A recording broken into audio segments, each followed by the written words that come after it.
Olá a todos e marcamos aqui regresso ao podcast Entrevista Possível hoje com Fábio Powers, vamos conhecê-lo. Portanto, está um regresso de episódios inéditos. Portanto, este episódio vai em simultâneo para o canal de YouTube de Central Comics e também em áudio para todas as plataformas de podcast, os agregadores de podcast, para o Spotify. Portanto, é um regresso já, acho que o último episódio de inéditos foi para aí há 2 anos e meio. Já foi há um bocadinho. Hoje falamos com o Fábio Powers, é o mestre dos motion comics em Portugal, é o perito de efeitos visuais digitais de guerrilha e natural de Castelo Branco. Tem colaborado com grandes marcas de relevo nacional, internacional, faz vídeos para o YouTube, já trabalhou com o vencedor de Oscar, colaborou na animação de culto Natal de Bruno Aleixo e estreou há poucas semanas em Portugal a sua longa-metragem O Velho e a Espada. Um filme de série B que já ganhou mais de 30 prémios em festivais internacionais. Neste momento está a criar uma bandazinhada sobre o seu avô, acordeonista e visual, e sabe-se lá mais o quê. Fábio, muito bem-vindo aqui ao podcast Entrevista Possível com o Central Comics. Obrigado pelo convite, Hugo. É um prazer.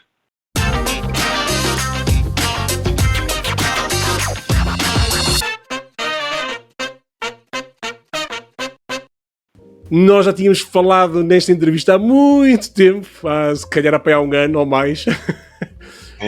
Mas depois acabámos por adiar exatamente para uma altura em que tivesses o teu filme a rodar, felizmente em Portugal, mas já vamos falar do teu filme mais para adiante.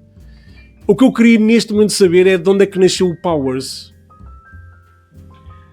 Olha, surgiu na escola, eu andava a falar aos meus amigos do Wayne's World e dos filmes do Mike Myers, do Austin Powers, etc. E olha, começaram-me a chamar assim.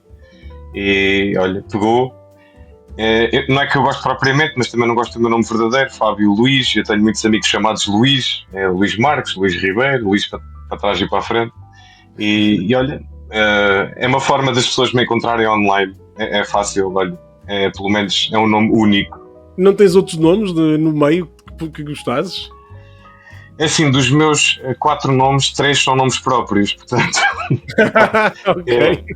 Sim, tenho um amigo chamado Fábio Gonçalves, que também colaborou no filme do Bruno Aleixo. Aliás, éramos 3 Fábios a trabalhar nessa parte do Natal. Portanto, olha, ficou o Powers e ajuda-me a encontrar online.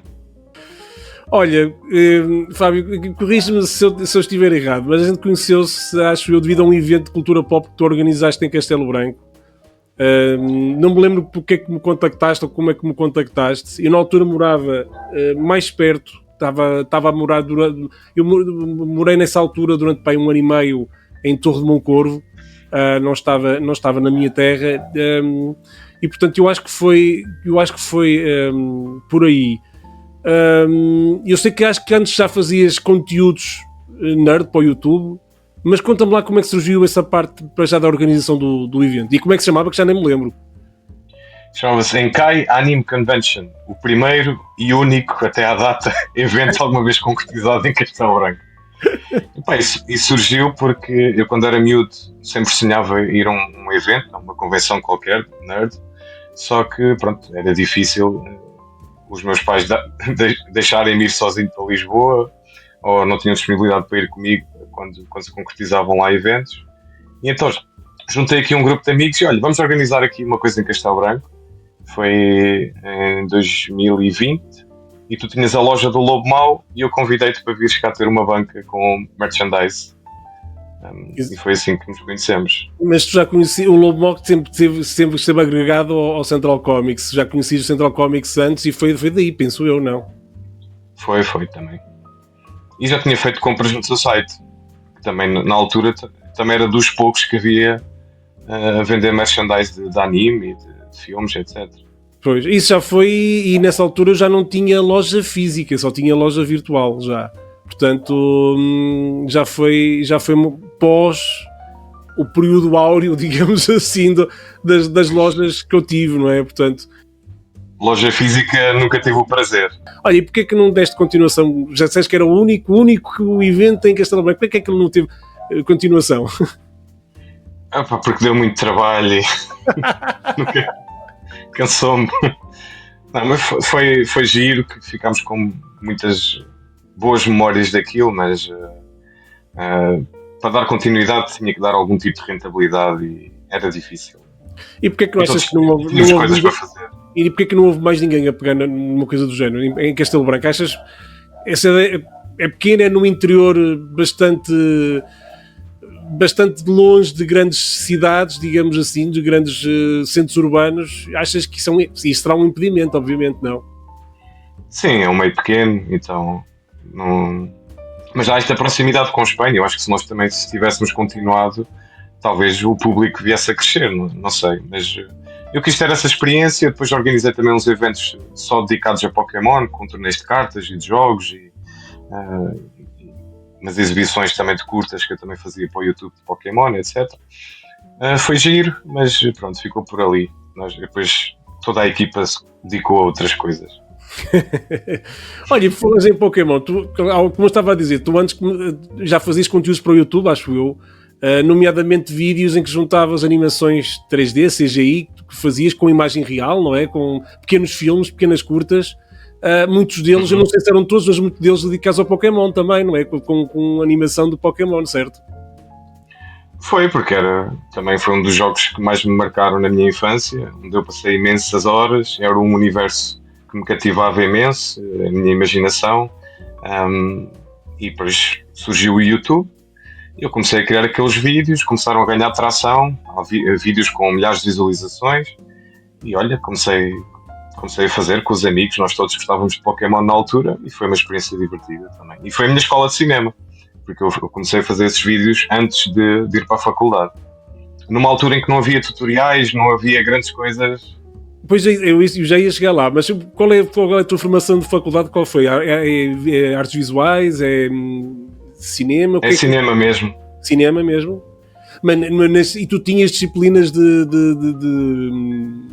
animação, de criar animação por computador? Tu aprendiste isso? Não. Tu aprendiste isso tudo de uma forma sozinha, exatamente. Na escola depois não acabaste na faculdade não acabaste por não desenvolver mais essas técnicas, ou desenvolveste? Desenvolvi depois mais no mestrado de design e multimédia, onde tinha uma vertente mais de motion graphics, que também era uma coisa que eu gostava imenso e que seria uma valência a acrescentar depois ao cinema. O mestrado em cinema era um pouco mais do mesmo da licenciatura, então eu decidi mais também para o design multimédia, e foi muito interessante. Porque tu nessa altura, como estavas a dizer, não havia grandes softwares, não havia inteligência artificial, aquilo era tudo muito, como eu disse na tua introdução, tu fazias efeitos visuais de guerrilha, ou seja, com os poucos meios que tinhas, não é? Tentavas fazer o mais que podias, não é? O melhor que podias. Ainda hoje é assim, olha, fazer o melhor com as cartas que se tem. Ainda hoje com o homem, o velho e a espada, foi um bocadinho assim, não é? Foi muito assim. E esses vídeos ainda estão disponíveis no teu canal de YouTube? Esses primeiros? Ainda se conseguem encontrar? Os primeiros, infelizmente, estão não listados, porque não me estavam a ajudar profissionalmente, mas ocasionalmente recebo ainda pedidos. Há pessoas que lembram os vídeos com muito carinho. Sim. Isso deixa-me muito feliz e vão-me pedindo: olha, mas onde é que estão os vídeos? E eu depois envio os links. Ok, então não podemos partilhar porque já tens um bocadinho de vergonha em mostrar. Não é qualquer espécie de vergonha, mas infelizmente as pessoas, os vídeos têm mais visualizações e vão ver aquilo e depois não conseguem, sei lá, associar-me a outra coisa, e eu queria afastar-me um bocado do tipo que fazia os vídeos do Pokémon e fazer outras coisas. Olha, e nessa altura fazias tudo, és um homem de mil e um ofícios, storyboard, se for preciso, não sei, a animação, a edição, a escrita, a realização. Nesses processos todos, o que é que mais que gostavas de fazer e o que mais gostava de fazer? A parte mais divertida era mesmo filmar com os amigos, e eu lembro-me de cada dia especificamente, desde o primeiro, que eu comecei para aí com 16 anos, e são dias muito especiais que estamos a partilhar com os amigos, a partilhar não só a experiência da filmagem, mas partilhar ideias, olha, vamos fazer assim, vamos fazer assado, e todos tínhamos uma paixão enorme pelo jogo do Pokémon, e foram uns anitos de volta daquilo, muito felizes. Aliás, isso nota-se, não querendo spoiler, mas nota-se numa parte específica do filme do Velho e a Espada, nota-se que ainda trazes um bocadinho desse espírito de filmar com os amigos para o filme, mas não vamos revelar, porque é uma parte que pode spoiler um bocadinho o filme, e é melhor não falar nisso, mas achei piada tu dizeres que foi a parte mais divertida, porque notou-se isso perfeitamente também no filme, que tive a oportunidade de ver há pouco tempo. Olha, na animação também fizeste, não sei se ainda continuas a fazer, os chamados comic book trailers, ou também chamados como motion comics, portanto, mas como comic book trailers, onde se pega em arte original, onde tu pegas em arte original vinhetas, ilustrações originais de banda desenhada, e crias animações, pronto, claro, de forma limitada, porque estás a pegar em arte estática, e crias numa espécie de BD em movimento. Isto vê-se muito lá fora, e tu começaste também a fazer para Portugal. Mais uma vez, isto sem recurso à inteligência artificial, porque não havia, portanto, agora nem sei se se utilizam ou não sei como é que agora está o mundo dos motion comics, mas... É provável que estejam a usar. Pois, é provável que sim. A mim pareceu-me sempre bastante complicado fazer aquilo que tu fazias, e acho que em conversas contigo que tivemos na altura quando começaste, apesar disso tu tinhas um grande prazer em fazer aquilo, em fazer os motion comics. Não sei se ainda fazes, não, mas... Faço sim, eu fiz agora recentemente uma BD americana, e estive a fazer uma série de trailers para uma editora dos Emirados Árabes. Olha. Foi um projeto giro e também desafiante, porque depois fizemos a versão em inglês e depois eu tive que fazer a versão árabe, e eles leem de trás para a frente, e depois eu não conseguia ver se os caracteres estavam bem ou não é? Porque não domino a língua, e pronto, houve assim um para trás e para a frente que demorou algum tempo, mas lá se fizeram, e foi um gosto. Foram histórias também muito interessantes. Uma editora nova que está a apostar agora lá nesse mercado. Mas infelizmente o mercado tem vindo a pedir cada vez menos, infelizmente. Mas é uma coisa que eu adoro fazer. Com a IA agora se calhar pedem menos disso, porque qualquer pessoa pega numa coisa daquelas e com a IA vai fazendo cenas, enfim.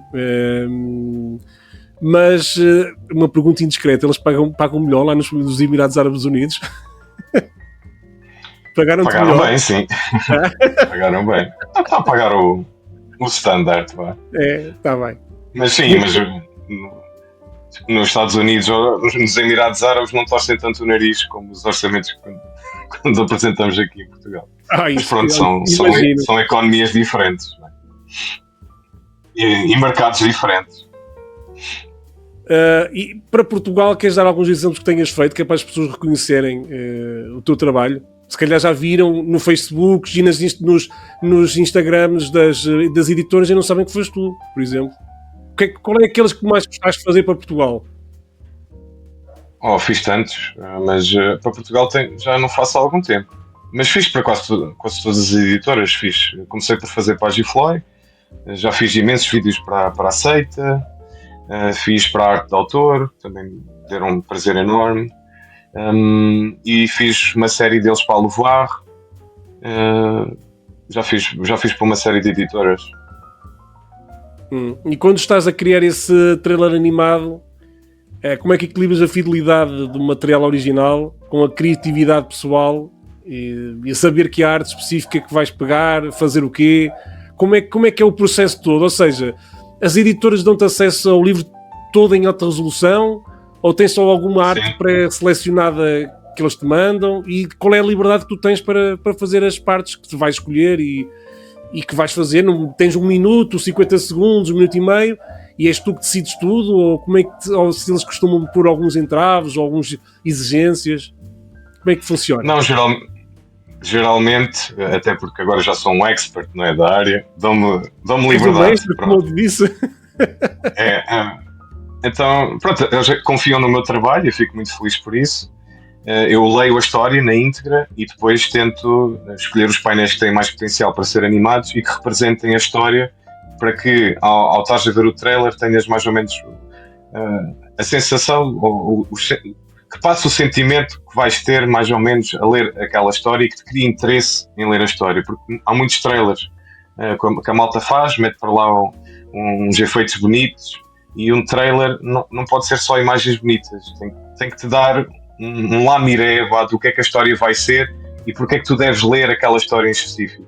E é isso que eu tento sempre fazer nos meus trabalhos, é que tu tenhas interesse em ler o livro.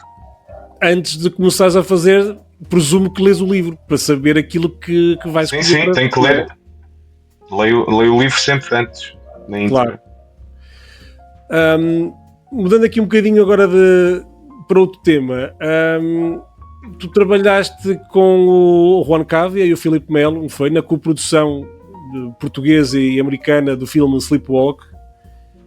Não sei se esse foi o teu primeiro trabalho de storyboard não para ti, ou seja, para uma entidade para fora. E já agora, como é que foi trabalhar nessa curta? Foi absolutamente fantástico.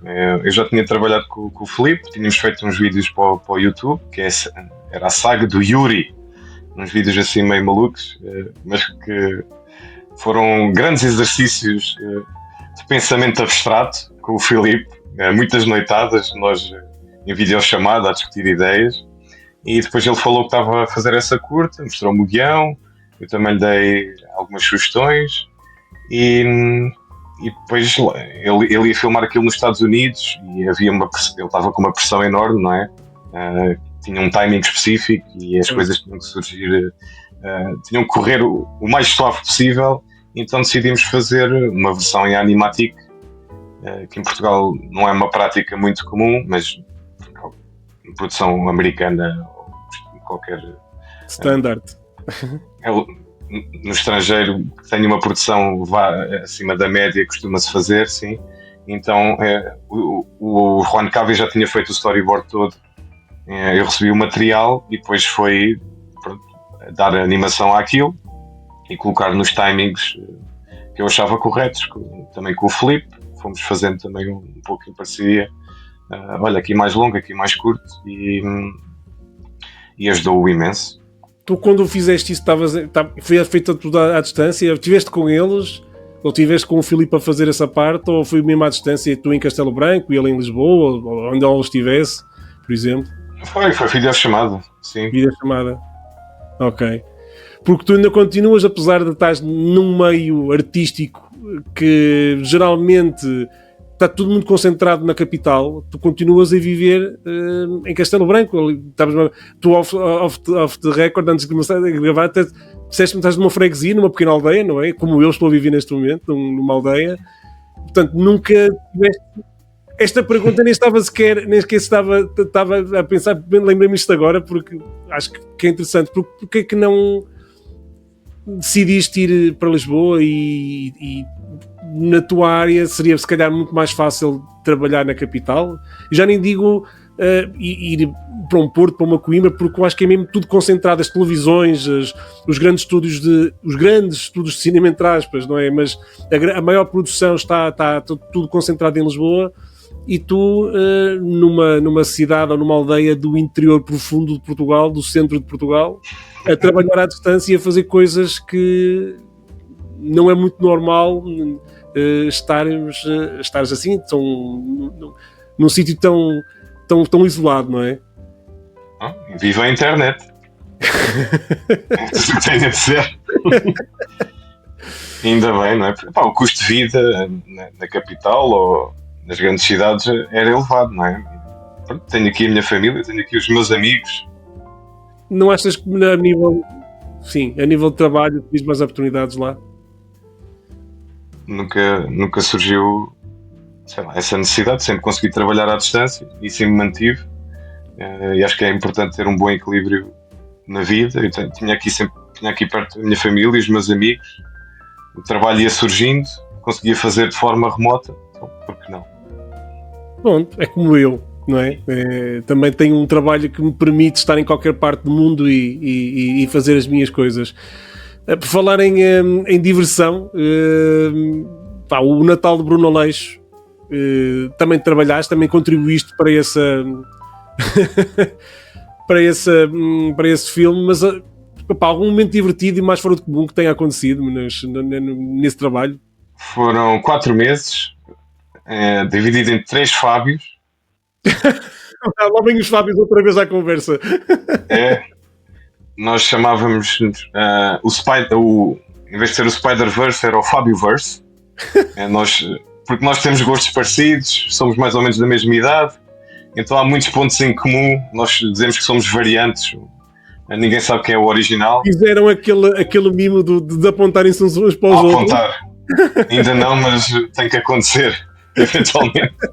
E há outro Fábio, que também é o do Station Comics, também é Fábio Gonçalves. Pois é, eu lembrei-me disso. Então temos que o chamar também para mas fazer. Nesse aí também foi Animatic que fizeste? Qual foi a tua contribuição nesse filme? É um filme de animação também, é isso, não é? Sim. Aí nós estávamos a trabalhar em equipa. Tínhamos uma pessoa que trabalhava a direção de arte, o storyboard também já estava feito.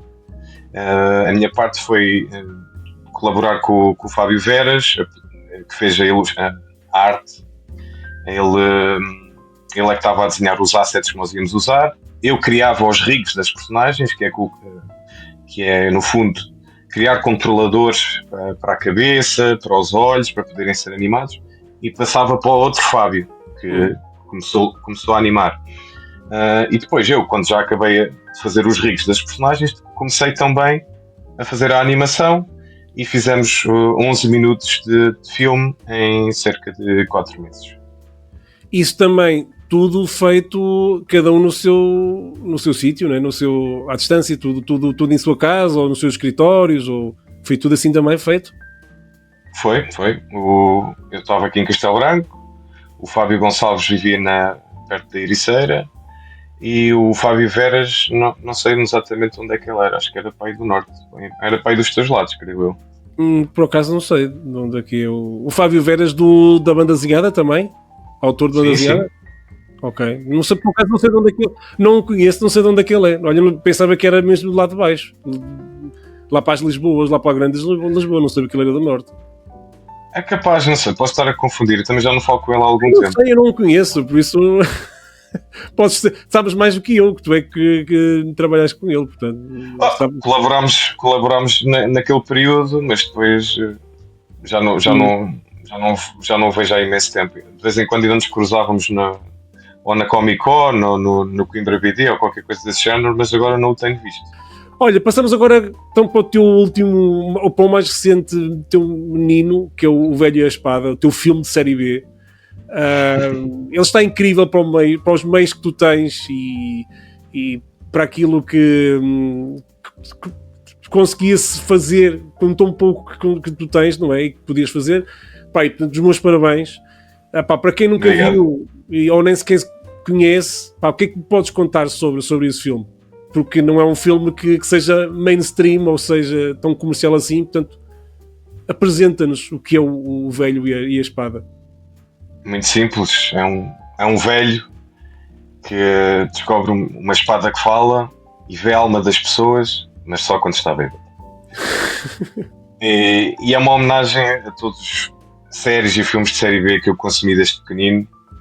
É também uma homenagem à minha cultura local, porque as histórias que aparecem dos medos e as lendas da boa hora e da má hora são histórias que eu ouvia quando era pequeno, e também foi uma desculpa para trabalhar com pessoas que me influenciaram também ao longo da vida, como o João Loi, que é a voz da espada, é o Vegeta do Dragon Ball, parece o Paulo Espírito Santo, que também participou no Dragon Ball, o José Freixo, que eu adorava ver na televisão com o seu Donaldinho, e eu acreditava mesmo que o boneco falava, e era uma época mágica de televisão, e o saudoso Luís Aleluia, que eu também adorava ver como tonecas, adorava a parvoíce dele quando era mais novo, e adorava depois na idade adulta, em que aquilo percebia o humor era muito mais inteligente do que aquilo que parecia, também era muito de crítica social, e eu adorava, e foi um prazer também colaborar com ele, embora a participação dele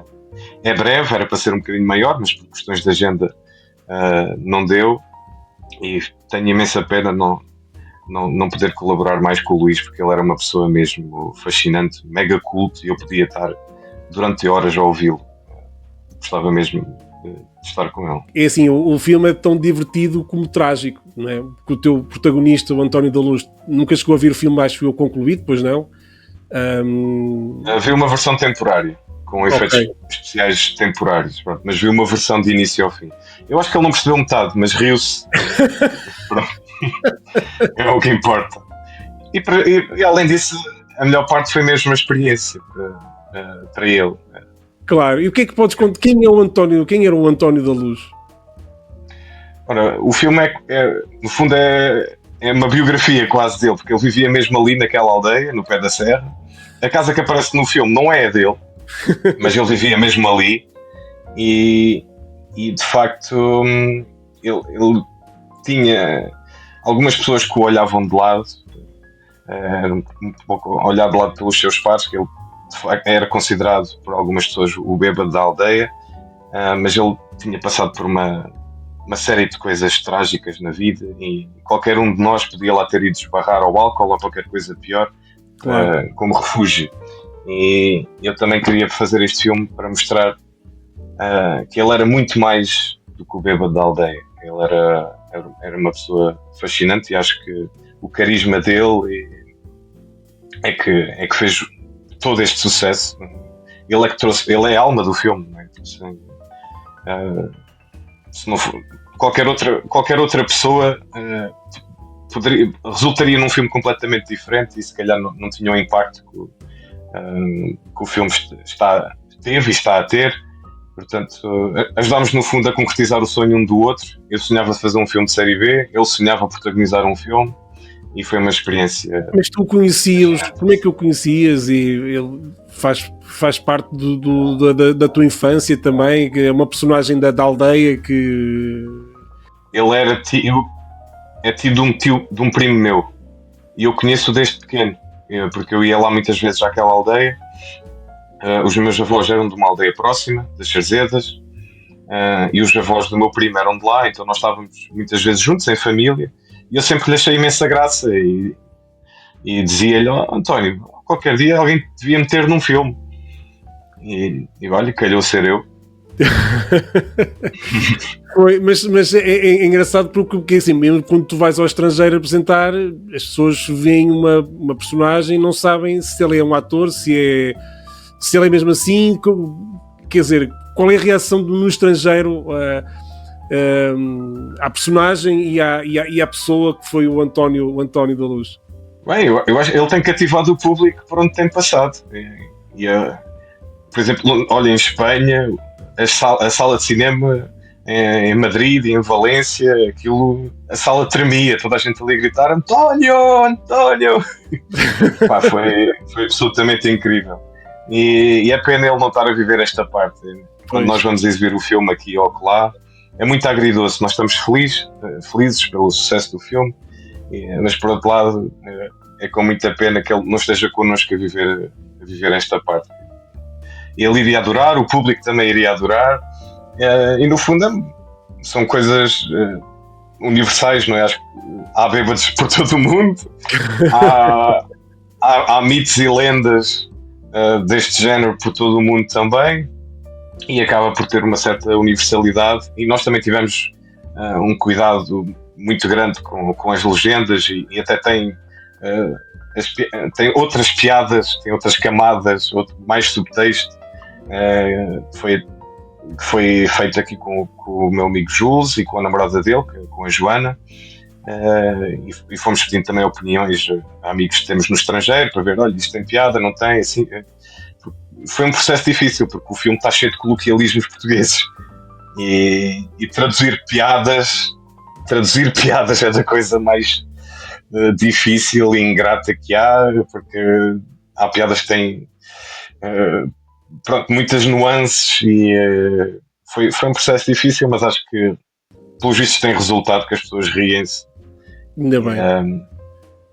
Acho que resultou. Isso agora, que também é uma conversa do dia, isso também falou-se muito por causa do Asterix, que tem muitas piadas relativamente a Portugal e muitas referências a Portugal, que depois noutras línguas pode não resultar tão bem e fazem adaptações diferentes no inglês, no francês e no português. Às vezes tem coisas... na mesma piada tem 3 piadas diferentes porque há 3 referências diferentes do mesmo gag e portanto num filme como o teu não deve ser nada fácil adaptar a outras línguas. E a pergunta que eu ia te fazer e que já me respondeste era exatamente por causa do ator, do saudoso autor Luís Aleluia, que salvo erro foi a última gravação que existiu dele a atuar foi no teu filme, mas corrige-me se eu estiver errado. E ele faz uma breve aparição como Fernando Pessoa. Como é que foi a gravação com ele? Ele foi a Castelo Branco, foi filmado em Lisboa. Como é que foi essa situação? Nós tínhamos, não sei em que ano é que nós fizemos aquela gravação, mas ele depois fez outras gravações. Acho que a última gravação mesmo dele foi naquela novela do Pôr do Sol. Mas esta é a última participação dele a sair. A sair, ok, então foi isso. Deve ter sido essa o que me tinhas dito e eu confundi, ok. E então, como eu já adorava o trabalho do Luís, eu sabia que ele era padrinho do João Loi no mundo artístico. E então eu andei a chatear o João, olha, achas que conseguíamos chamar o Luís para fazer aqui uma perninha no filme? Pronto, e nós falámos com o Luís do papel e tal, e ele, pronto, disponibilizou-se logo e gostou muito da ideia, achou muita piada, só que era difícil de facto vir de Lisboa para Castelo Branco e estar aqui, etc. Então arranjei esta solução dele aparecer como fantasma do Fernando Pessoa, fomos ter com ele a Lisboa, filmámos aquilo na casa do artista e foi uma tarde bem passada. E as gravações do João Loi, foi em estúdio também em Lisboa? As gravações da voz? Foi num estúdio de áudio aqui, nas Bencrenças, perto de Castelo Branco. Olha, o filme foi recusado pelo Fantasporto. Aparentemente. Pronto. O filme foi recusado pelo Fantasporto, mesmo num ano em que a programação era muito pobre a nível nacional, nesse ano. Alguma vez imaginaste que fosse aceito em tantos outros festivais à volta do mundo e ganhasse tantos prémios? Não, nem eu nem ninguém da equipa. O ponto de viragem mesmo foi termos feito parte do Fantasia International Film Festival, que é tipo logo, nós começámos logo pelo maior também, que é um dos maiores festivais do mundo de género, onde eu conheci imensas pessoas da indústria. Conheci lá o Mike Flanagan, que foi falar comigo e desejar-me boa sorte, e que estava curioso para ver o filme só pelo título, e que lhe tinham falado bem do filme, só que ele tinha um workshop àquela hora e não podia ir assistir, e ele disse-me que o primeiro filme dele estreou na mesma sala onde estreou o Velho e a Espada. Então foi assim, uma experiência do caraças. E eu tinha enviado o filme para vários festivais, tínhamos recebido muitos nãos, mas assim que recebemos o selo de aprovação do Fantasia, de repente, pois, aquilo explodiu. Aquilo foi uma boa desculpa para viajar. Houve muitos sítios, nós gostávamos de ter tido a oportunidade de ir, infelizmente. Para onde é que viajaste? Quais foram aqueles que visitaste pessoalmente? Países ou festivais que tenhas ido? Olha, fui com o filme a Copenhaga. Eu adorei a cidade e espero lá voltar com a minha família. Uma cidade lindíssima. Fomos à Grécia, fui juntamente com o Jules, que foi o artista de efeitos sociais, e com o João Frias, que é o designer, que tem colaborado também connosco aqui no projeto, onde ganhámos melhor filme de fantasia, e foi assim o primeiro prémio significativo, porque nós tínhamos ganho prémios noutros festivais, mas eram prémios do público, claro que são muito bons, claro, é sinal que o pessoal gostou e que se riu, etc. Mas na Grécia era composto por um júri de cineastas e produtores de cinema europeu. Inclusive estava lá um vencedor de um Emmy, Uau. que é o Nassos Vakalis. Nós também tivemos o prazer de conhecer. Ele trabalha para a DreamWorks a fazer storyboards e é um artista incrível. Foi um prazer conhecê-lo. E o festival foi espetacular. Nós também tivemos algum tempo a ponderar, será que vamos, não vamos? Porque pronto, ainda nestas viagens ainda pesava um bocadinho na carteira, mas ainda bem que o fizemos amigos de todos os cantos do mundo, conhecemos pessoal dos Estados Unidos, de França, de Angola, do Japão. Foram amizades que ficaram, ainda nos mantemos em contacto e estamos a partilhar os projetos uns dos outros. Malta também independente e pronto, é bom ver que ainda existe este movimento de pessoal que decide fazer coisas só por amor à camisola, porque infelizmente não é fácil receber apoios ou institucionais ou privados para fazer este tipo de coisas, mas felizmente elas vão aparecendo na mesma e há festivais a celebrar este tipo de cinema e que é muito bom e dá-nos alento. O filme ainda está a rodar em algum lado, em festivais ou em alguma sala de cinema que ainda esteja disponível para as pessoas poderem ainda ver, em Portugal ou lá fora? Não sei. Há festivais que só avisam que, às vezes com semanas de antecedência. Ele já percorreu mais de 100 festivais, é provável que ainda haja algum a decorrer. Neste momento acho que ainda não. Ontem foi a última exibição do filme no Cinema Fernando Lopes, onde esteve 4 semanas. Ontem nós estamos a gravar isto no dia 17 de novembro, não sei quando é que isto vai para o ar, mas pronto, dia 16 de novembro foi a última exibição no Cinema Fernando Lopes. Sim, e que nós também estamos extremamente gratos por todo o apoio que nos têm dado, e à distribuidora Cinetoscópio, porque é um ato de coragem querer distribuir um filme de série B, que tem de fantasia, de comédia, que são já por si nichos, e depois ainda tem a agravante de ser uma homenagem a filmes de baixo orçamento japoneses. Então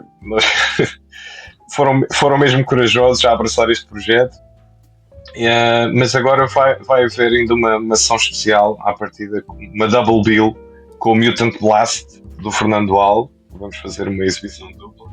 Eu estava-me a lembrar disso exatamente porque, desculpa interromper-te, Fábio, não quero estar aqui uma coisa de egocentrismo nem de vaidade, mas o Central Comics apoiou o filme, fizemos várias publicações sobre o filme e fizemos um passatempo para a estreia do filme. Não sei se era para a estreia ou se podiam escolher uma sessão qualquer lá no cinema, mas tivemos todo o gosto, obviamente, em apoiar o filme e estava a pensar desde o início. E estava a pensar no Mutant Plus, porque também fizemos exatamente com o Mutant Plus a mesma coisa. Também apoiamos o filme, divulgamos o máximo que pudemos, tivemos passatempos antes de estreia, e também demos pósteres assinados. Aliás, tive em Matosinhos com o elenco, com o Fernando Bala, o realizador, com o elenco na antestreia de Matosinhos e depois também numa sessão especial no Passos Manuel.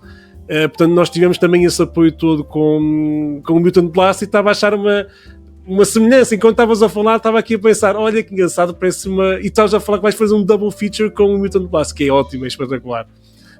E o Fernando também foi uma das grandes inspirações para mim, porque ele foi à minha faculdade quando comecei o curso de cinema, e foi absolutamente incrível saber que existia aquele tipo de produção em Portugal, e foi incrível conhecê-lo. E agora ele também tem apoiado muito o filme. Eu adoro os trabalhos dele desde o início, tenho acompanhado desde o Papa Wrestling. Tem agora o Borbulha aí a rodar, não é? A nova curta dele, a Borbulha, que está aí a rodar também, e portanto procurem, não sei onde é que poderão ver, mas assim que possível, que esteja disponível em algum lado, vejam o Borbulha, que também é uma curta muito pequenina, mas é muito, muito engraçada e recomendo mesmo. É espetacular.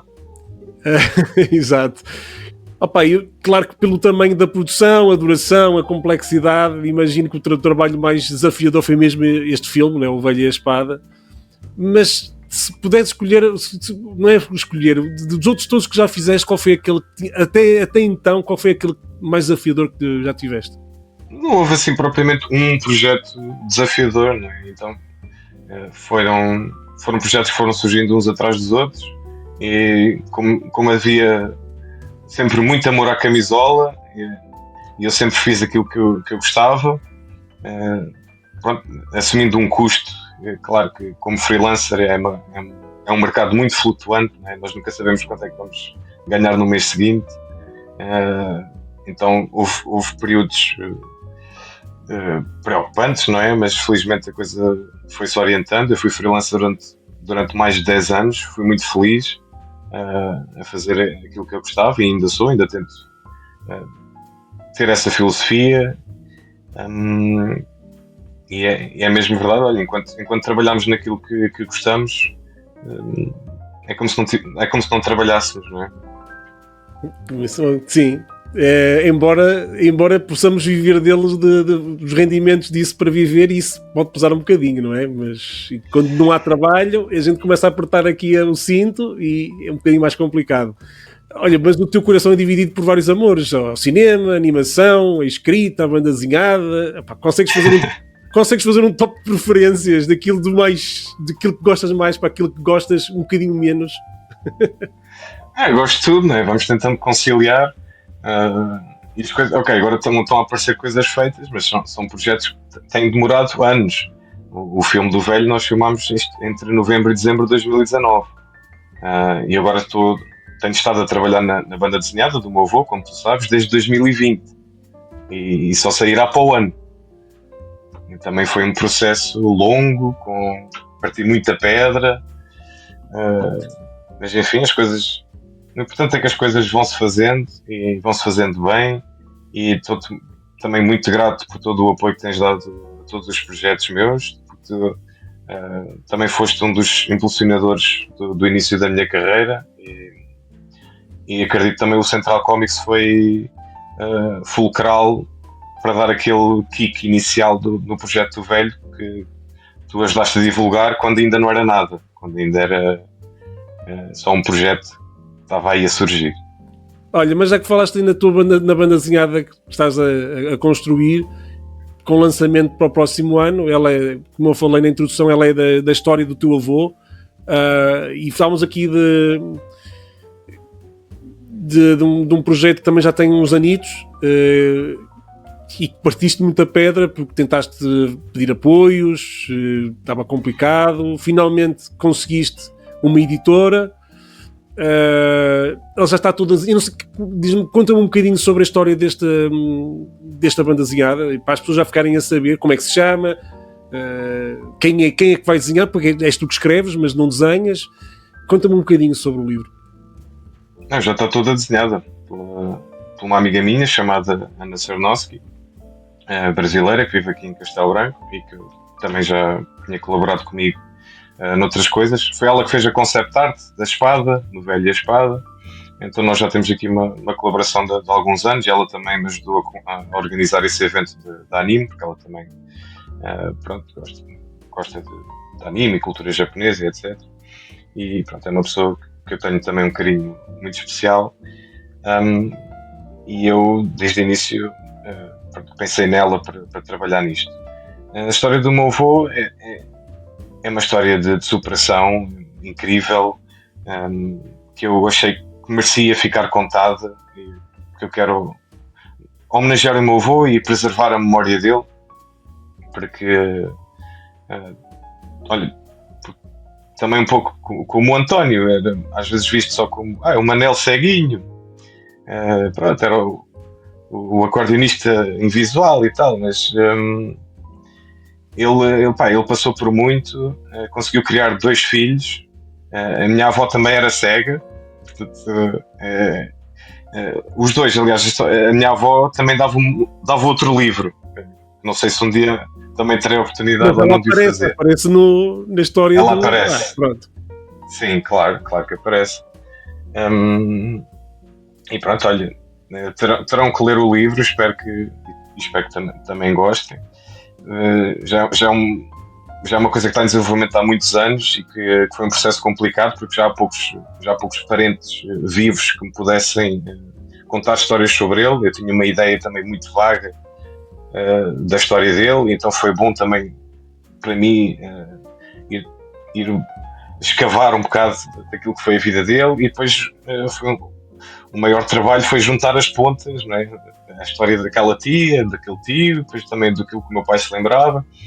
Foi um longo processo de vários meses, e depois a tentar criar um guião que fosse coerente e que cada capítulo transitasse de um para o outro de forma suave, e que representasse a pessoa que ele era, que ele era uma pessoa incrível e que contribuiu muito para a minha formação e para o homem que eu sou hoje, e devo-lhe muito e quero lhe prestar esta homenagem.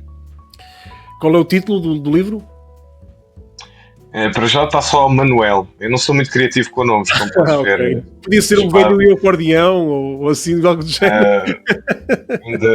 O homem e o acordeão, o avô. Não. Ainda é um título provisório, poderá ser o final, mas depois é provisório, é? O velho e a espada também era provisório, depois ficou. Mas pronto, quando estiver para sair, o Central Comics também vai divulgar, obviamente, e portanto toda a gente que está a ouvir aqui este podcast vai ficar a conhecer de certeza o livro do Fábio. Estamos agora mesmo na reta final. Fábio, quais são as tuas maiores referências no mundo das artes que te levou a fazer, desde os vídeos de YouTube até cinema, a banda desenhada, seja o que for?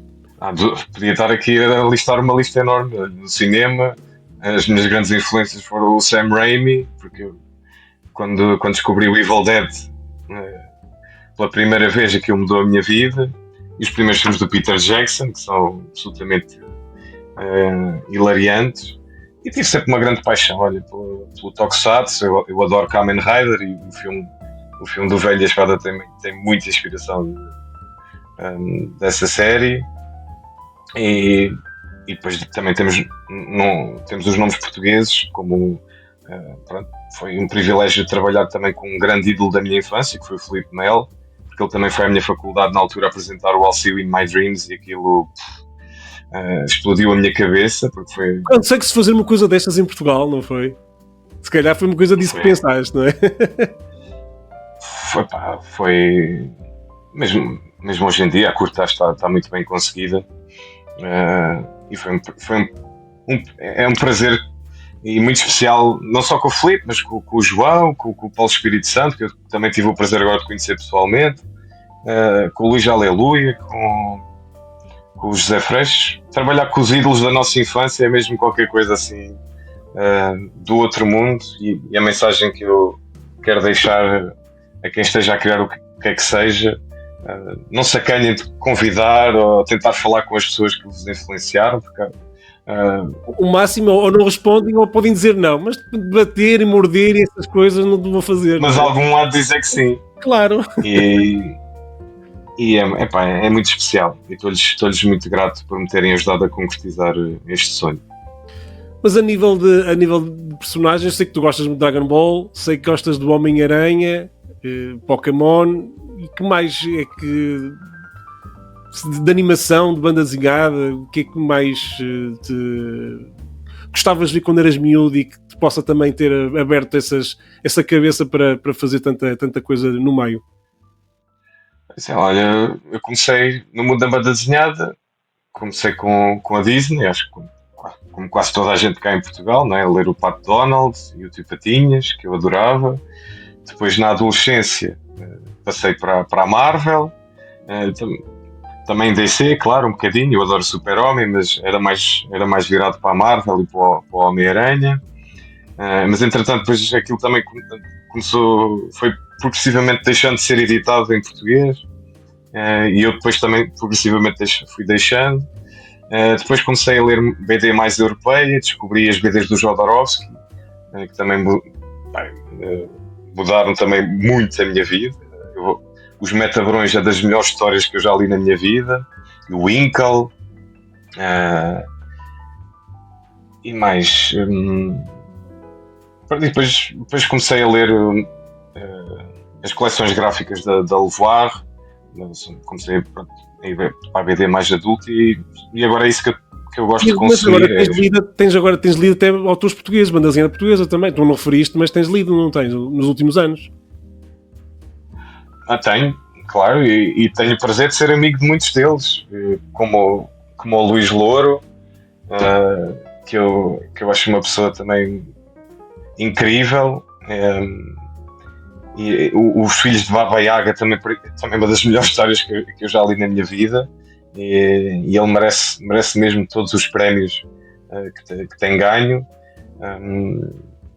Embora a malta mais nova também precisava de ter algum espaço. O Luís leva tudo, mas ele é muito bom, o que é que sabe fazer?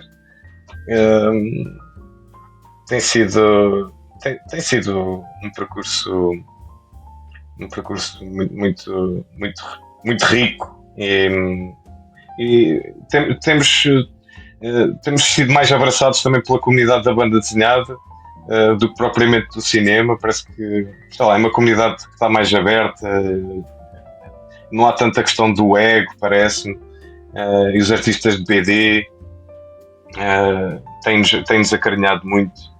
Nós agora também vamos criar uma banda desenhada do Velho e a Espada, que será editada pela Escorpião Azul. Eu ia perguntar isso, se ia haver alguma continuação, alguma prequela, alguma sequela, mas que é uma adaptação do filme? É uma sequela. Ok. É uma continuação, e vamos explorar ideias que no filme teriam sido difíceis de fazer, pelo menos não com o orçamento que nós tínhamos, mas na banda desenhada podemos extravasar à vontade. Está a andar muito devagarinho, porque pronto, andamos a promover o filme, e eu agora tenho este projeto chamado Parentalidade, com um pequenito de 2 anos. Não estou a ouvir o que é difícil. Torna um pouco difícil termos tempo para os projetos pessoais, e vamos ter aí em breve o Velho e a Espada em videojogo, disponível para telemóvel e para PC. Uau! Muitas novidades, olha, não sabia disso mesmo. Muito fixe, fico mesmo. Ainda não, contente. Já podes jogar a demo. É sério? Onde é que está a demo? Está na Steam? Não. Vais ao nosso site. Vai haver uma versão para telemóvel e para PC. Mas não está na Steam, está outra vez no site oficial do Velho e a Espada. Vai ser no Itch.io. Para PC no Itch.io. Ok. Muito bem, pessoal, procurar aí para ver. Já agora, o filme depois de acabar a rodagem toda de cinema, de festivais, vem para streaming, vai para a RTP Play, sabes alguma coisa? Há alguma coisa para isso? Alguma coisa programada para isso? Estão a acontecer conversas, mas ainda não posso confirmar nada, mas sim, há de estar disponível algures. Boa, ainda bem, isso é que é fixe. Estamos mesmo na parte final e estávamos a falar do grande percurso que foi. Tu ainda és novo, ainda vais fazer muita coisa no futuro, mas aqui a inteligência artificial, já falamos sobre ela, está a transformar um bocadinho a produção audiovisual. Vês como uma ameaça, uma ferramenta ou como ambas? Pois é muito dúbio, não é? Ainda sei que, olha, tem afetado muitos freelancers como eu, que vimos a nossa carga de trabalho a diminuir cada vez mais, tanto que eu agora já não sou totalmente freelancer, fui durante 10 anos, agora concilio com o trabalho das 9 às 5, e creio que pronto, há um fascínio com a inteligência artificial por parte de muita gente, mas que se impressionam com resultados rápidos, mas estão a saltar a parte mais importante, que é o processo. O que é giro da produção audiovisual, ou de uma BD, ou do que quer que seja, não é chegar ao computador, meteres umas prompts e aparece a coisa feita. Ok, é muito giro, mas a parte mais aliciante é sair da tua cabeça, é tu pensares, é transmitires alguma coisa ao mundo. Muito do que está no Velho, aquilo sou eu, é os meus gostos, são as minhas influências, são as pessoas que me inspiraram, são as minhas histórias, são os meus medos, porque o tema central do filme é a solidão, e é um dos meus maiores medos, e sempre foi, ao longo da vida. A BD do meu avô também. E isso está mesmo muito presente. Quem vê o filme nota-se logo isso, vê-se logo isso, que é muito pessoal também. Pronto, e eu acho que é o que eu tento fazer com os meus trabalhos, né? Porque saem cá de dentro e eu quero que as coisas tenham alma e tenham verdade, e estar a meter prompts no computador e parece alguma coisa que ainda por cima é uma variação de centenas de trabalhos de artistas que alimentaram a máquina, muitos sem consentimento, é complicado. Portanto, a minha recomendação é, pá, não usem, puxem pela vossa cabeça, é muito mais gratificante, vão descobrir muito mais sobre vocês próprios, e a criação artística deve partir de dentro, e é assim que nos mantemos humanos, não é só criar coisas a partir do nada, num texto, numa prompt. A arte não pode ser prompts, a arte tem que vir de dentro. E então o meu conselho é façam coisas que vos inspirem e que vos represente de alguma forma. Mas eu acredito que esta bolha da AI, em breve, as pessoas vão perceber que aquilo não é tão deslumbrante quanto parece. Pronto, Fábio, olha, muito obrigado por esta horinha de conversa, falares um bocadinho da tua vida, da tua carreira incrível e que ainda há de estar nem a meio, esperemos nós, e portanto que venha daí muitos mais projetos pela tua vida fora. Para quem quer seguir aquilo que tu fazes, tens um site oficial, não é? O fabiopowers.com, mas que redes sociais que as pessoas podem também seguir-te? Eu estou mais pelo Facebook e pelo Instagram. Pronto, pá. Pronto, estamos feitos. Uma horinha, acho que é uma boa hora que tivemos passarmos aqui. Eu gostei muito. E a gente vê-se num próximo episódio da Entrevista Possível com... Esta foi a Entrevista Possível com Fábio Powers. Obrigado, Fábio. Obrigado, Hugo, pelo convite. Foi um prazer.